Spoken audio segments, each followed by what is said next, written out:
సాయంత్రం కల్లా ఈరోజు 10 గంటల కల్లా సమయం ఇస్తున్నాం. ఈరోజు 10 గంటల కల్లా మధువంశీ కృష్ణ ఎక్కడున్నాడో పట్టుకొచ్చి అరెస్ట్ చేసి ఎస్సీ ఎస్టీ అట్రాసిటీ కింద నాన్ బెయిలబుల్గా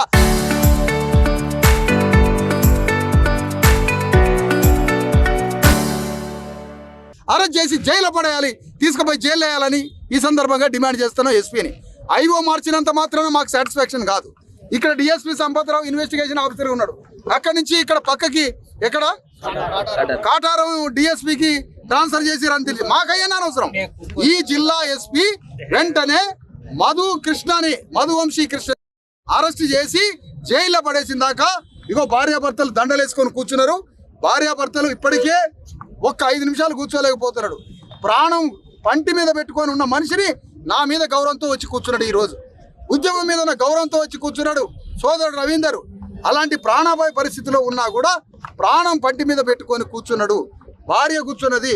ఈ కుటుంబానికి ఎవరు లేరు.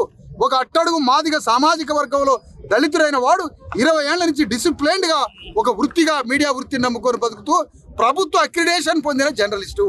అలాంటి జర్నలిస్టుని అంత కిరాతకంగా కొడితే ఎమ్మెల్యే ఎందుకు పట్టించుకోవట్లే ఈ విషయంలో? డిఎస్పీ సంపత్రావు ఎందుకు పట్టించుకోవట్లే ఈ విషయంలో? అందుకని స్వయంగా ఈ జిల్లా కేంద్రానికి వచ్చి ఈ ధర్నాన్ని ప్రారంభిస్తున్నాం. ఇంకా మేము దాదాపు 1 అవర్ అయింది. పోలీసుల నుంచి ఎలాంటి స్పందన లేదు. మేము డిమాండ్ చేస్తున్నాం, ఈ శిబిరం దగ్గరికి జిల్లా సూపరింటెండెంట్ ఎస్పీ రావాలి, సూపరింటెండెంట్ వచ్చి అరెస్ట్ ఎందుకు చేయలేదో, ఎంతసేపట్లో చేస్తాడో, ఎన్ని గంటలకల్లా చేస్తాడో చెప్పాలి.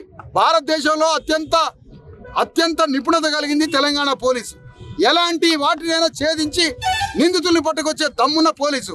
అలాంటి పోలీసులు 6 రోజులు 7 రోజుల నుంచి మధువంశీ కృష్ణని ఎందుకు పట్టుక రాలేదు? ఏ ఎమ్మెల్యే అండదండలుంటే పట్టుక రాలేదు? ఏ డిఎస్పీ సంపత్రావు అండదండలుంటే పట్టుక రాలేదు? అసలు ఒక సంపత్రావు ఒక డిఎస్పీగా 2 సార్లు ఎట్లా అపాయింట్ అవుతాడు? మేము ఒకటే క్వశ్చన్ వేస్తున్నాం. ఒక దళిత అధికారిని ఎల్లగొట్టి ఇక్కడి నుంచి కిరాతకంగా ఎల్లగొట్టి ఇక్కడికి 2 సార్లు పోస్టింగ్కి వచ్చిండు. ఎవరి అండదండల వల్ల? ఏ అవినీతితోటి, ఏ రాజ్య అండదండతో? పోయిన టీఆర్ఎస్ ప్రభుత్వంలో ఆయనే, ఇప్పుడున్న ప్రభుత్వంలో ఇదే సంపత్రావు 2 సార్లు డిఎస్పీ అధికారం ఇక్కడ చెలాయించుకుంటూ అణగారిన వర్గాల మీద తన జులుం చెలాయిస్తూ ఒక రౌడీని మొక్కగా నాటి మధువంశీ కృష్ణ అనేటువంటి ఒక రౌడీని పెంచి పోషిస్తున్నాడు ఈ సంపత్రావు.